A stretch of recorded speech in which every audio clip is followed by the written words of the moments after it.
और खबर यह है कि ईरान का पश्चिमी देशों पर बड़ा आरोप है। ईरान के विदेश मंत्रालय की तरफ से यह आरोप लगाया गया है। अब यह आरोप क्या है वो मैं आपको बताऊंगी, लेकिन एक बार फिर से आपको बता देती हूँ कि ईरान पश्चिमी देशों को लेकर के दरअसल बड़ा दावा करते हुए नजर आ रहा है और ये विदेश मंत्रालय की तरफ से बड़ा दावा किया गया है, जिसमें ईयू के प्रतिबंधों का मानव अधिकारों से मतलब नहीं है, ये उनकी तरफ से कहा गया है। प्रतिबंधों ने आम लोगों के अधिकारों को कुचला है, ये ईरान की तरफ से कहा गया और कहा गया कि यूरोप के दोहरे मापदंड को ये प्रतिबंध दिखाते हैं। ईयू की तरफ से जो प्रतिबंध लगाए गए हैं उसे लेकर के अब ईरान की तरफ से बड़ा बयान सामने आ रहा है, जिसमें वो ये कह रहा है कि यूरोपियन यूनियन के प्रतिबंधों का मानव अधिकारों से दरअसल कोई मतलब नहीं है। प्रतिबंधों ने आम लोगों के अधिकारों को कुचला है, वो ये भी कह रहे हैं, यानी ईरान का विदेश मंत्रालय ये कह रहा है यूरोप के दोहरे मापदंडों को दिखाता है ये प्रतिबंध, ये उनकी तरफ से कहा गया है। तो ये आपको याद होगा कि किस तरीके से तमाम देश लगातार ये कह रहे थे कि ईरान के अंदर आम लोगों के अधिकारों को कुचला जा रहा है,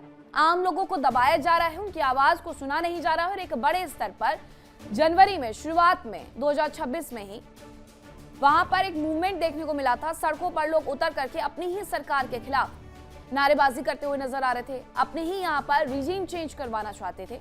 उस वक्त को लेकर के पश्चिमी मीडिया के हवाले से यह कहा गया था कि 32,000 लोगों को कत्ल कर दिया गया है। पूरी दुनिया भर ने इस खबर की निंदा करते हुए यह कहा था कि जो कुछ भी ईरान की तरफ से किया गया वो सही नहीं किया गया और इसके साथ साथ कुछ प्रतिबंधों को भी दे दिया गया था। अब यूरोपियन यूनियन के प्रतिबंधों का मानव अधिकारों से कोई मतलब नहीं है, ईरान ने साफ तौर पर यह कहा और यह भी कह रहा है ईरान कि प्रतिबंधों ने आम लोगों के अधिकारों को कुचल दिया है, जिसकी वजह से यूरोप के दोहरे मापदंड अब दिखने नजर आने लगे हैं। दूसरी तरफ अमेरिका का ईरान को लेकर के एक बड़ा दावा सामने आया है। यूएस ट्रेजरी सेक्रेटरी स्कॉट बेंसेट का यह दावा है कि बंद हो रहा है ईरान का तेल कारोबार। बेंसेट कह रहे हैं कि नाकेबंदी के कारण उनका कारोबार बंद हो रहा है और ये बहुत पहले डोनाल्ड ट्रंप की तरफ से ये कहा गया था कि अब ज्यादा से ज्यादा हम 3 दिन तक सीज फायर लगा सकते हैं, उससे ज्यादा नहीं। और इसके साथ एक बड़ा दावा डोनाल्ड ट्रंप ने किया था। अब उसी दावे को आगे बढ़ाते हुए यूएस के ट्रेजरी सेक्रेटरी स्कॉट बेंसेट ये दावा कर रहे हैं कि ईरान का तेल कारोबार पूरे तरीके से बंद होने की कगार पर है, क्योंकि उनके यहाँ पर तेल लगातार स्टोर होते जा रहा है, लेकिन वो कहीं पर भी भेज पाने में सक्षम नहीं है। उसकी वजह है अमेरिका का ब्लॉकेड। अमेरिका ने जिस तरीके से हॉर्मुज में नाकेबंदी की हुई है, वहां से ईरान अपने जहाजों को नहीं निकाल पा रहा है।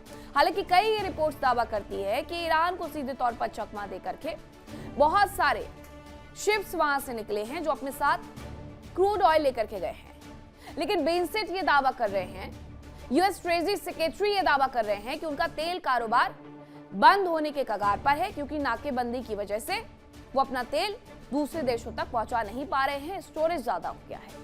अब ये दो खबरें हैं यूरोपियन यूनियन को लेकर के। बड़ा दावा और बड़ा बयान जारी किया गया ईरान की तरफ से, जिसमें यह कहा गया कि ये प्रतिबंध मानव अधिकारों से कोई संबंध नहीं रखते। दूसरी तरफ अमेरिका ये कह रहा है कि तेल का कारोबार पूरी तरीके से ईरान के अंदर चौपट हो गया है।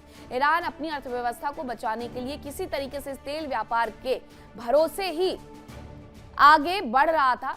देखिए इंडिया डेली 24/7 अब आपके स्मार्ट टीवी पर। इंडिया डेली मौजूद है सभी डिजिटल प्लेटफॉर्म पर लाइव और लगातार।